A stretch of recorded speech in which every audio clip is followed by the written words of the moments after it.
impulser ta vie chrétienne? Comment tu réagis devant l'argent? Tu peux te tester toi-même si tu crois réellement en Christ. Comment tu te comportes en face de l'argent? Il y a des gens qui tremblent devant l'argent. Il y a des gens qui ne volent pas parce qu'ils n'ont pas encore eu l'occasion. Les jours où il sera en face de l'argent, les jours où il sera en face de ce qu'il n'a jamais vu dans sa vie, il volera. L'amour de l'argent dont je parle, c'est un attachement excessif à ces biens qui s'appellent l'argent, mais un bien qui est nécessaire à la vie. L'argent est nécessaire à la vie, mais son amour excessif amène les gens à être prêts à tout pour ça. Les hommes font tout pour ça. Il y a les hommes qui sont devenus des femmes là où ils travaillent pour l'argent. Il y a des femmes mariées ou non mariées qui vivent dans l'adultère, partout ils travaillent à cause de l'argent. L'amour de l'argent. L'amour de l'argent amène le pasteur, le prophète, le serviteur de Dieu à manipuler le fidèle.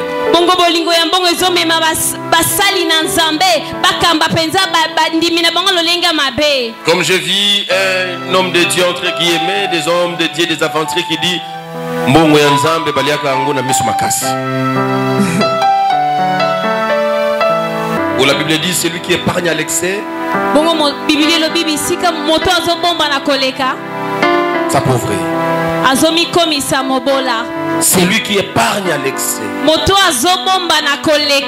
s'appauvrit. Mais celui qui donne avec libéralité s'enrichit.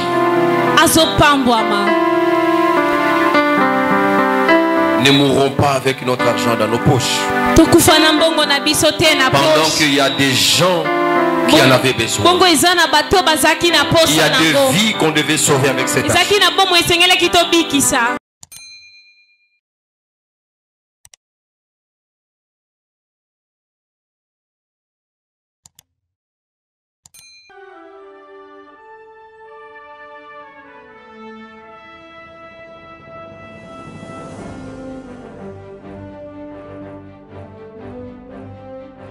J'aimerais dire à quelqu'un, même si tu es testé positif au coronavirus, ce matin, tu vas vivre une nouvelle expérience. Le sang de Jésus, la chair de Jésus nous donne la vie.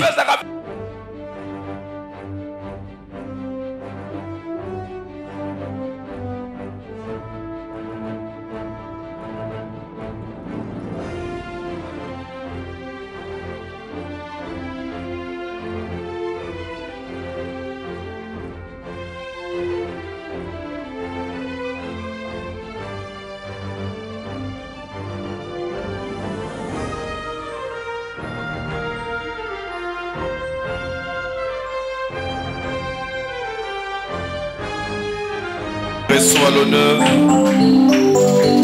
reçois toute la gloire. Toi qui le mérites, tu le mérites pour l'éternité. Ce matin, nous sommes les sujets de ta gloire. Nous sommes les fruits de ta compassion. Nous bénéficions de ta miséricorde. Et Seigneur, nous le disons tout haut, reçois la gloire. Reçois l'honneur, reçois les acclamations, reçois les cris de joie, reçois notre adoration, reçois notre louange.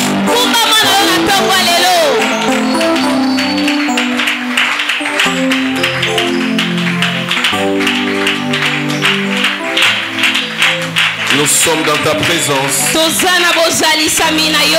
venons comme des enfants qui veulent apprendre, qui veulent écouter leur Père. Papa, parle à nos cœurs. Parle à tes enfants. Tes paroles contiennent la vie. Tes paroles contiennent les miracles. Tes paroles ressuscitent les morts. Tes paroles guérissent les malades. Tes paroles délivrent ton peuple. Ce sont des paroles de bénédiction. Ce sont des paroles de succès. Ce sont des paroles d'élévation. Ce sont des paroles de perfection. Dépose ces paroles dans nos cœurs. Bénis-nous au travers de ta parole. Nous voulons accueillir cette parole. Cette parole qui va nous faire du bien. Que personne ne sorte de ces lieux sans rien n'entendre de ta parole. Nous voulons sortir de ces lieux, chacun avec sa portion. C'est un repas que tu as préparé pour ton peuple. Nous voulons manger à ta table. Bénis ces repas. Bénis ta parole. Nous voulons la manger avec action de grâce. Au nom de Jésus-Christ, nous avons prié ainsi. Amen. Est-ce qu'on peut bien acclamer le Seigneur?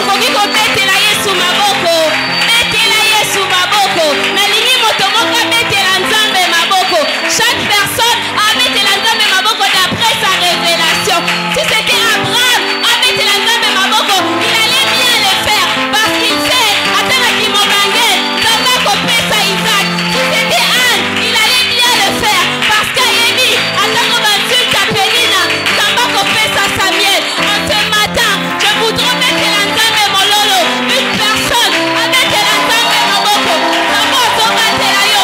Parfois ce matin, tu n'as pas une occasion mais la Bible déclare que tout ce qui respire loue l'Éternel. Pour tous ceux qui vivent, il y a encore de l'espérance. En ce matin, tu n'as pas peut-être une occasion mais parce que tu es en vie, j'aimerais te dire qu'il y a encore de l'espérance. Ta façon d'acclamer ne me plaît pas. Que tu le fasses bien. Il est digne d'être adoré. Il est digne d'être exalté en ce matin.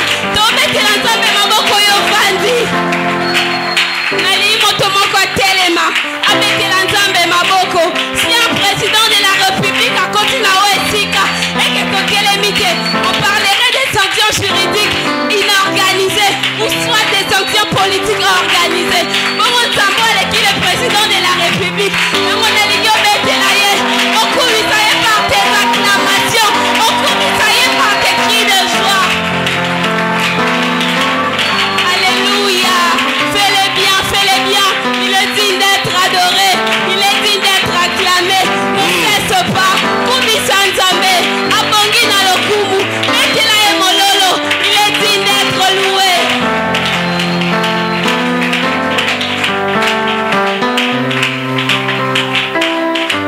Gloire au Seigneur. Que Dieu vous bénisse. Asseyez-vous.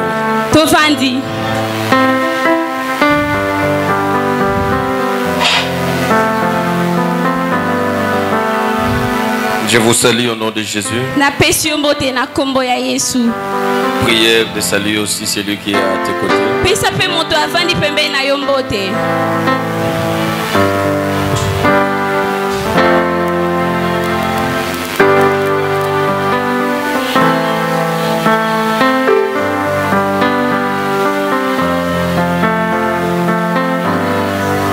Nous bénissons le Seigneur pour ce matin qui nous a accordé. Et nous reconnaissons que c'est sa grâce, c'est sa miséricorde qui nous a accordé encore cette vie ce matin.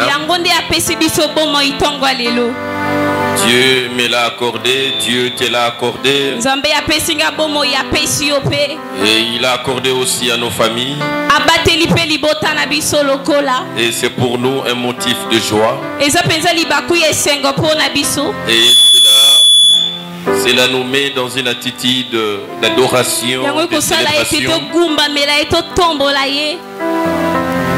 Et laisse que toute la louange revienne à notre Dieu. Quelqu'un me dit Amen. Rapidement, nous allons prendre nos Bibles. Nous allons partager un texte dans l'Évangile selon Matthieu.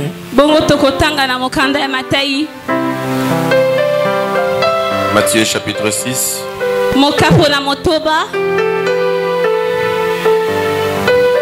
Matthieu 6, nous allons lire à partir du verset 19 et nous allons descendre.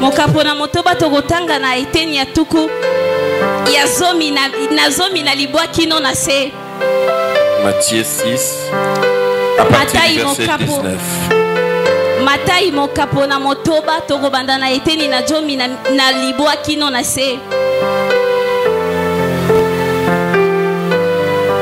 Nous allons lire.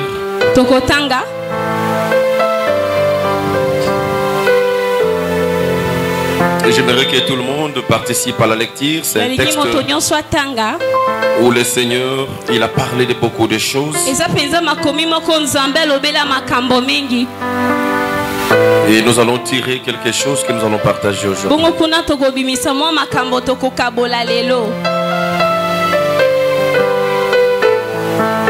Nous lisons. Ne vous amassez pas de trésors sur la terre, où la teigne et la rouille détruisent, et où les voleurs percent et dérobent.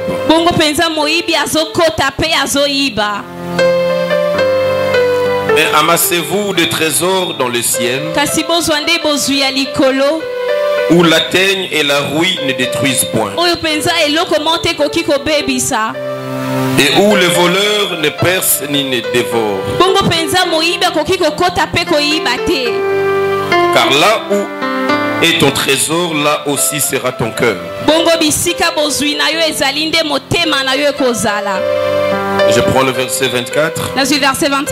Nul ne peut servir deux maîtres, car où il haïra l'un et aimera l'autre,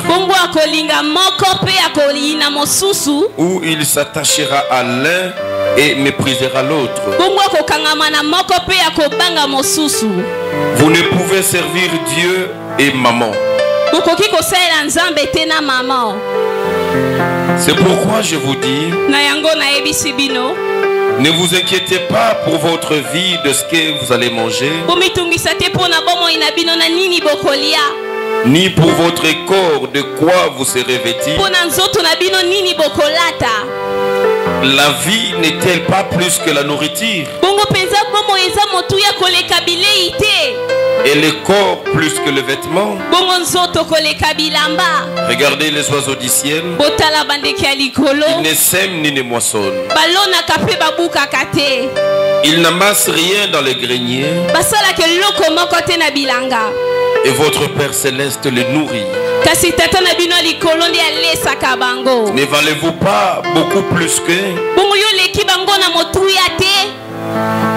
Qui de vous, par ses inquiétudes, peut ajouter une coudée à la durée de sa vie?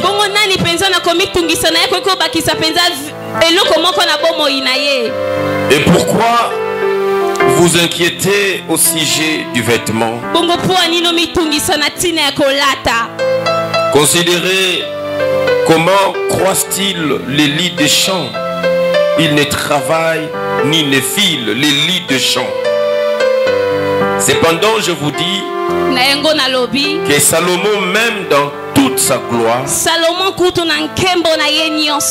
n'a pas été vêtu comme l'un d'eux. Dieu revêt ainsi l'herbe de champ. Il le vêtit qui existe aujourd'hui et qui demain sera jeté au four. Ne vous vêtira-t-il pas à plus forte raison, gens de peu de foi? Ne vous inquiétez donc point et ne dites pas que mangerons-nous, que boirons-nous, de quoi serons-nous vêtis, car toutes ces choses, ce sont les païens qui le recherchent. Votre Père Céleste sait que vous en avez besoin. Cherchez premièrement le royaume et la justice de Dieu. Et toutes ces choses vous seront données par-dessus. Ne vous inquiétez donc pas du lendemain, car le lendemain aura soin de lui-même. À chaque jour suffit sa peine.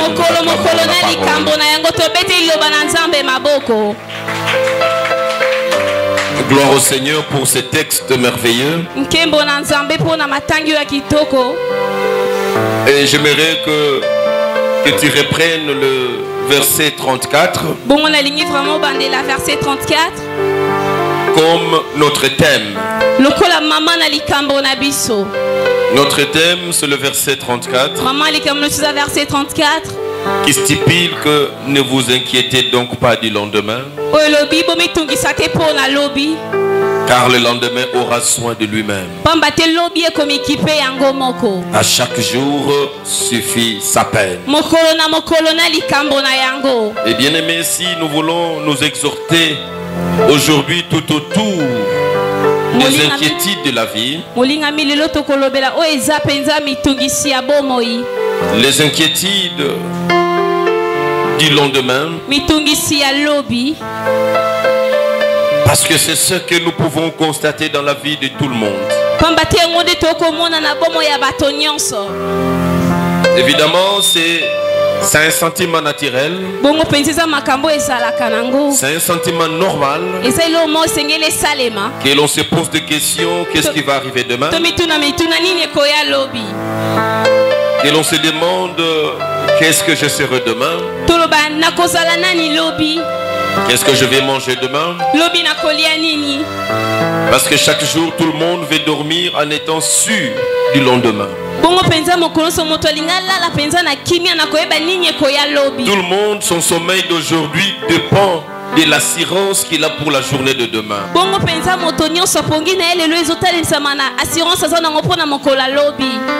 Et bien aimé, ces inquiétudes ont même bouleversé et troublé la plupart de nos sommeils.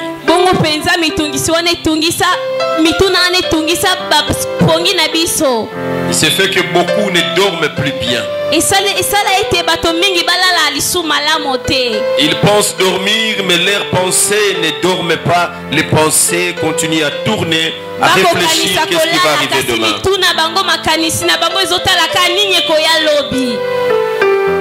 Ça, c'est la position des uns.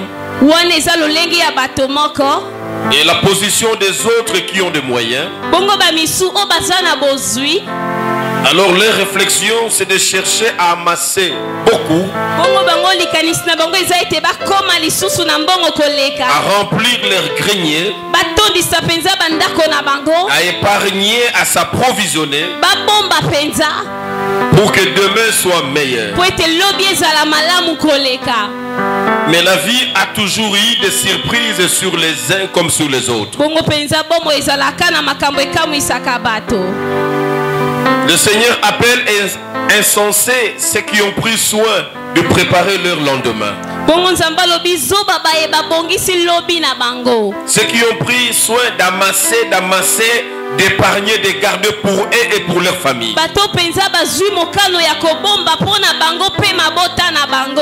Ils pensaient qu'ils pouvaient bien dormir parce que demain est assuré, ils vont manger, ils n'ont pas de problème, ils sont en mesure de faire face à tous les aléas.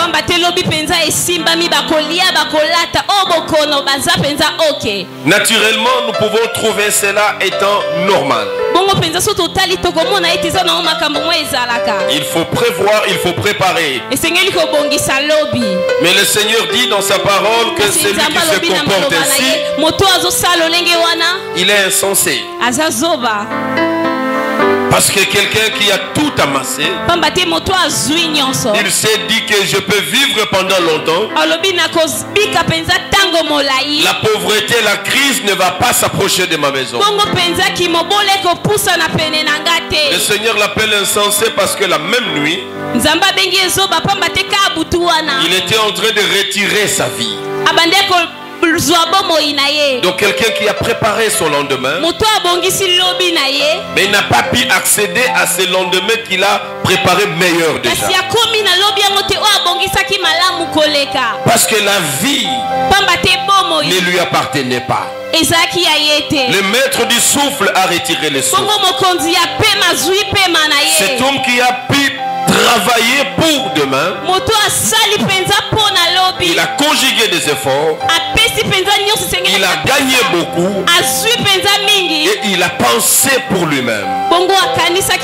Il a pensé pour ses enfants, il a pensé pour son avenir. Et le maître de la vie, c'est lui qui donne le souffle. Pour qui cet homme riche n'a pas pensé. Il a pensé à sa famille, il a pensé à tout le monde, il a préparé pour tout le monde, mais il a oublié celui qui tenait sa vie.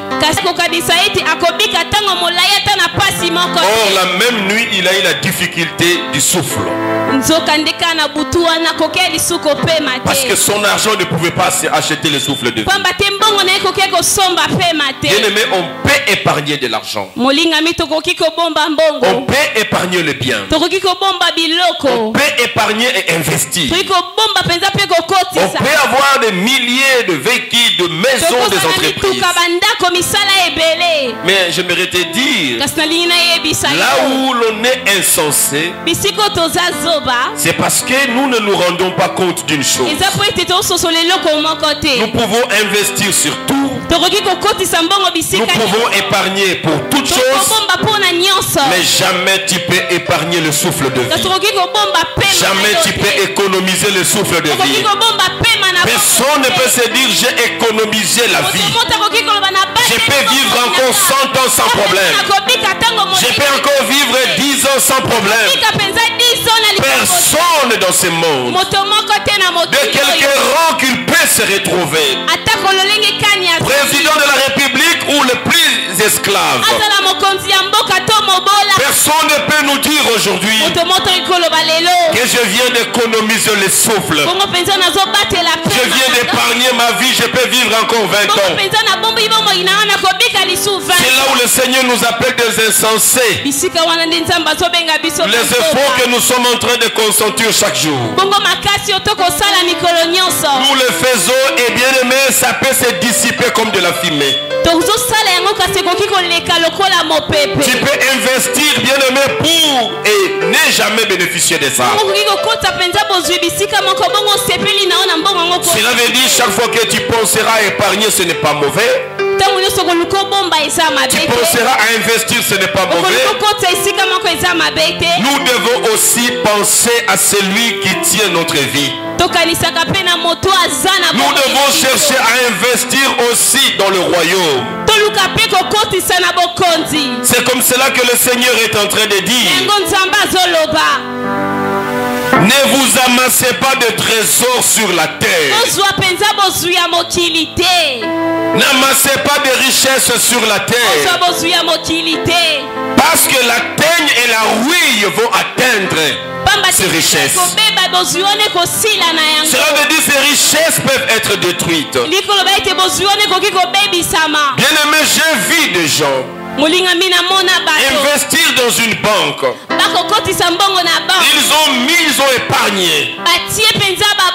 Et bien aimé, un seul matin, ils ont appris que cette banque a été liquidée. La banque est tombée en faillite. Les espoirs des milliers de personnes qui ont investi dans cette banque, qui ont placé dans cette banque, beaucoup se sont retrouvés avec des AVC. Ils se sont retrouvés hospitalisés. Les plus fragiles sont morts. C'est insensé, bien-aimé, d'amasser les trésors de la terre et de se confier sur ça. Le Seigneur dit non, il ne faut pas faire ça. Mais il nous encourage. Amassez-vous des trésors dans le ciel, où la teigne et la ruine ne détruisent point, où les voleurs ne peuvent pas entrer pour voler. Bien-aimé, tu peux refuser de placer dans une banque. Tu peux te dire que je vais thésauriser mon argent, je vais le garder à la maison. Bien-aimé, un voleur peut entrer la nuit. Même quand un voleur n'entre pas dans ta maison, le diable peut utiliser tes propres enfants pour te voler. Non, même quand tu peux bien sécuriser, bien-aimé, l'incendie peut arriver après toi. Et tu peux tout perdre à la minute. Et bien aimé, toi, tu te disais que tu es millionnaire à la minute. Tu peux devenir un malheureux. Bien aimé, nous n'avons pas où nous pouvons garder nos richesses. Et bien aimé, même si tu peux utiliser tout le moyen de sécurité du monde.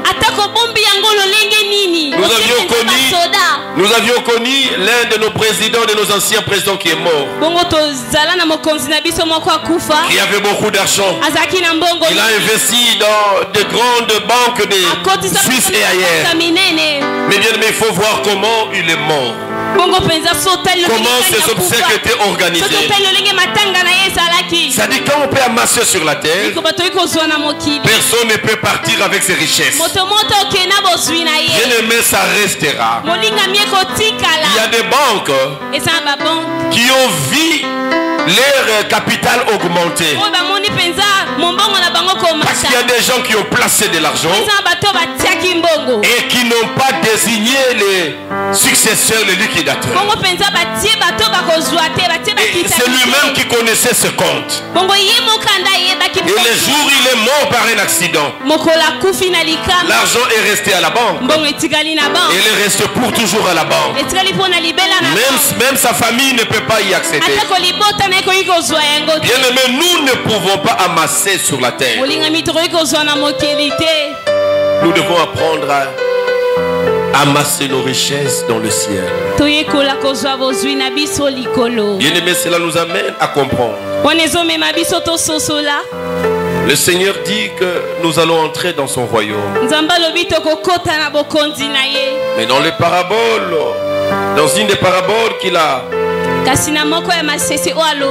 qui nous a parlé dans la parabole de talent, le Seigneur nous montre que même quand nous allons entrer dans son royaume, nous ne serons pas pareils.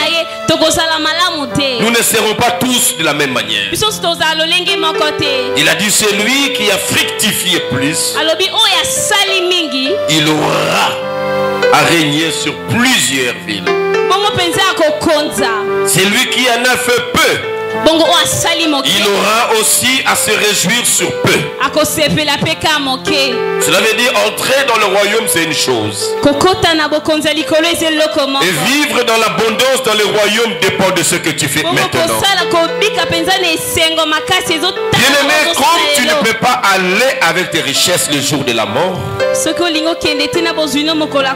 tu as une possibilité de travailler pour le royaume. Le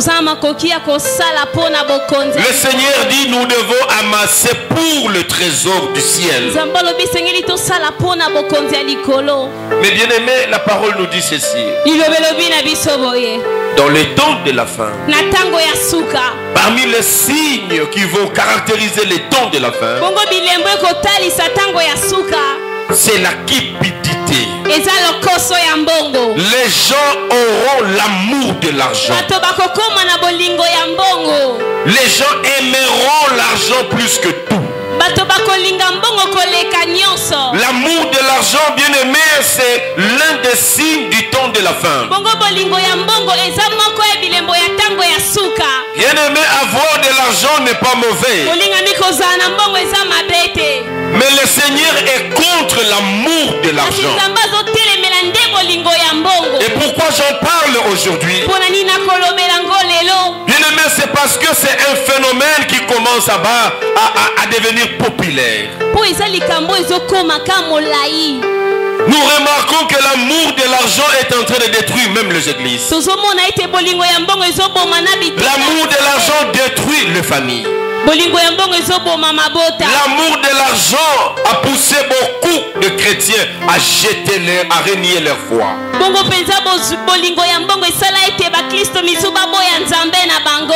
Il y a des phénomènes, vous les aviez appris aussi ensemble avec moi sur les réseaux sociaux. Porta, c'est quoi encore? Porta? C'est le phénomène de la cupidité. Les gens aujourd'hui sont capables qu'on puisse déféquer sur sa bouche à cause de l'argent, mon Dieu. C'est un phénomène aujourd'hui. Vous qui voyagez à Dubaï. Aujourd'hui, c'est facile. Et j'étais en train de changer avec Egolondi, mais finalement, qu'est-ce que celui qui défait gagne? Quel plaisir il tire? Mais c'est quoi ce phénomène, bien-aimé? Et toi aussi, comment tu peux manger ça? Mais ça peut commencer comment? L'amour de l'argent. Et puis tu laves la bouche, tu viens nous faire des bisous ici. Non, on ne peut arrêter avec des bisous. C'est pas possible. Mais regardez bien aimé, c'est ce qui se passe. Parce que les hommes, tout comme les femmes, ont besoin d'argent. Un deuxième phénomène qui vient d'arriver aujourd'hui, on est en train de vendre les orteils. Les orteils, quand on te coupe l'orteil, on te donne $50 000. Je ne sais pas moi combien. Non, les sapignos sont les zakate. Les gens, ils sont prêts à vendre. Il dit, ça va me faire quoi avec la pauvreté? Coupez-moi ça, donnez-moi une Range Rover. Ce sont des signes du temps de la fin. Bien aimé, quand les gens commencent à consommer les caca, cela veut dire que l'homme est prêt à tout pour l'argent. L'homme est prêt à tout pour l'argent. C'est comme ça que la Bible a dit dans le temps de la fin, l'amour et la foi de plusieurs refroidiront.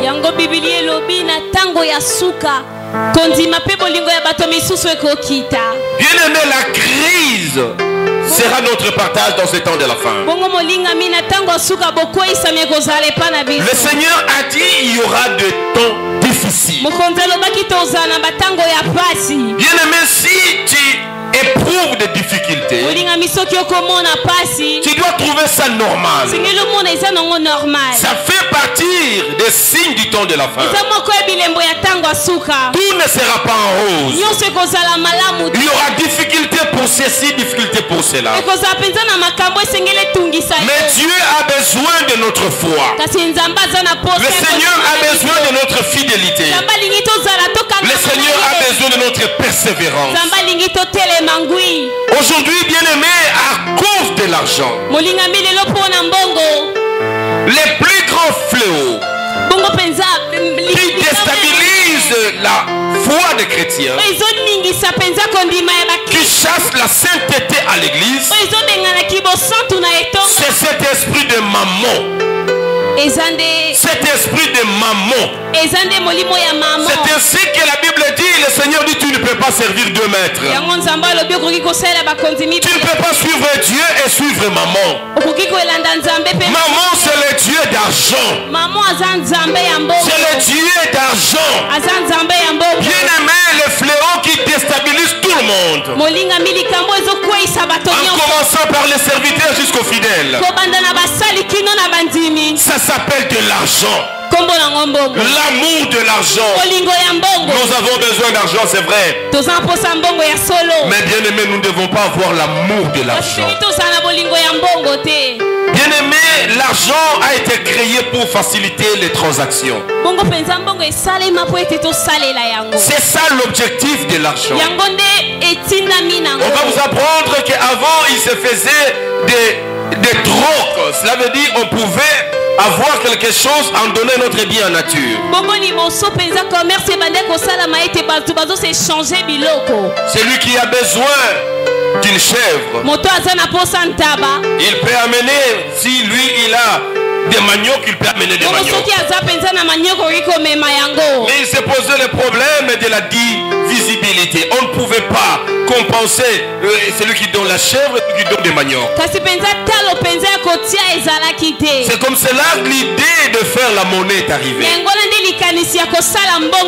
Donc on a créé l'argent pour faciliter les transactions. Que l'argent représente différentes unités. Pour tel besoin, on sait utiliser telle unité.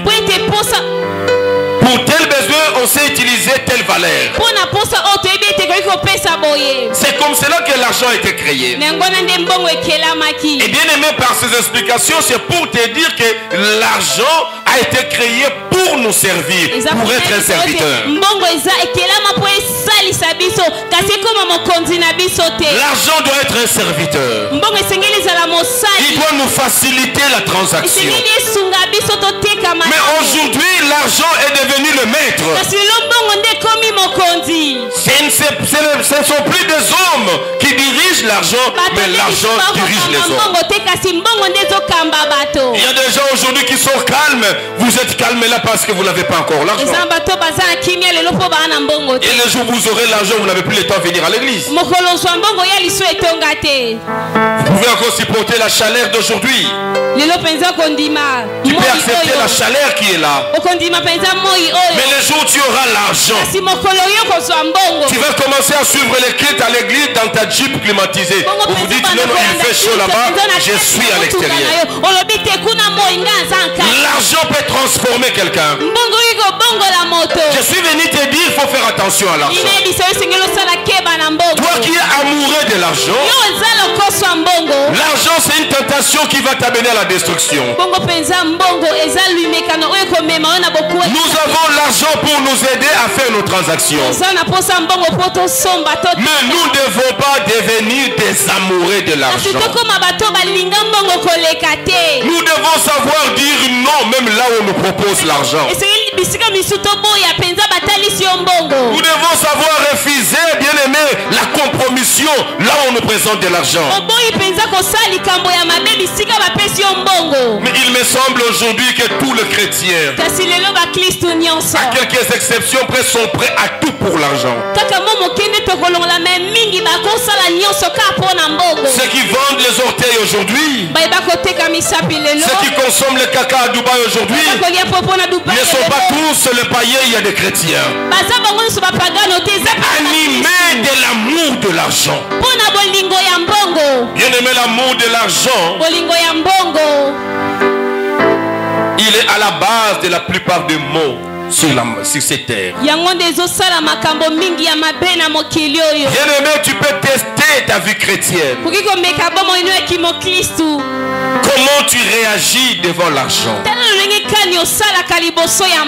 Tu peux te tester toi-même si tu crois réellement en Christ. Comment tu te comportes en face de l'argent? Il y a des gens qui tremblent devant l'argent. Il y a des gens qui ne volent pas parce qu'ils n'ont pas encore eu l'occasion. Les jours où il sera en face de l'argent, les jours où il sera en face de ce qu'il n'a jamais vu dans sa vie, il volera. Nous ne pouvons pas dire aujourd'hui que ce frère n'est pas un voleur. Il n'a jamais été en face de la tentation de l'argent. Les jours où tu seras en face de l'argent, tu vas oublier. Tu vas oublier ta Bible. Tu vas oublier ta foi. C'est une preuve de l'amour de l'argent. Nous devons combattre l'amour de l'argent. À cause de l'amour de l'argent, il y a des hommes qui préfèrent détruire des milliers de gens parce qu'il est à la frontière. C'est lui qui doit contrôler les médicaments qui entrent. Il va accepter qu'on mette de l'eau à la place des glucosés. Il va faire rentrer ça pour qu'on lui donne de l'argent. Et des milliers de gens qui vont s'en servir vont mourir. C'est lui qui était à la frontière. Combien de personnes vendent leur pays à cause de l'argent? L'amour de l'argent, c'est un fléau bien-aimé qui emporte beaucoup. L'amour de l'argent ne sait plus mettre l'homme et la femme qui sont en couple. Ne sait pas les mettre ensemble en ce qui concerne l'argent. Les gens qui vivent en couple, mais ils vivent dans le mensonge. L'homme ne sait pas tout montrer à sa femme. La femme ne sait pas tout dire à son mari. Vous verrez, l'homme, il va le compter l'argent à la toilette. Il ne sait pas le compter là. Vous aussi les femmes, les femmes qui dépensent comme des petits enfants, vous contraignez aujourd'hui vos maris à aller compter l'argent dans la toilette. Il ne sait pas sortir, son porte-monnaie est donné. Et d'autres, ils vont laisser l'argent dans la voiture avant d'entrer à la maison. Parce que quand la femme va voir, tout va partir. Ah, ce sont des exceptions. Si une femme est comme ça, il faut bien la gérer. Il faut bien la gérer. Il y a des femmes qui n'ont pas de maîtrise. Quand vous emmenez l'argent, il sort tous les problèmes. Il a tous les appétits, tous les goûts, les chocolats, les yaourts, les il est là, il a tous les goûts au même moment. Parce que l'argent est là. Si votre femme est comme ça, amenez cette femme auprès de maman Rebecca, maman, parce qu'ils vont aider cette femme. Non, non, c'est pas normal. Là, vous allez pousser vos maris à aller compter l'argent au coin, à cacher dans la voiture avant de descendre. Parce que si ça descend, quand il voit qu'il amène $2000, il pose le problème d'un téléphone smart, c'est pas moi, X5, c'est combien? De $1500. Il y a $1500. Non. Ça aussi, c'est un problème de gestion. Il ne faut pas que les femmes disent que qui passent dans le bac, il a que ça gagnos. Exactement, moi, je ne pas nanda ku pasteur le bac, il a que ça gagnos. T'es sûr qu'il y a ça pour y avoir un no batte à y malab. Dans le but, il a que ça gagnos. Je sais de quoi je parle. Il y a des femmes quand ça entre, ça finit les mêmes choses. Oh non, pas le bac qui boit parce qu'il a vu l'argent. Oh, quand ça finit, il est calme. Là, c'est une femme qui est prodigue. Il a des problèmes.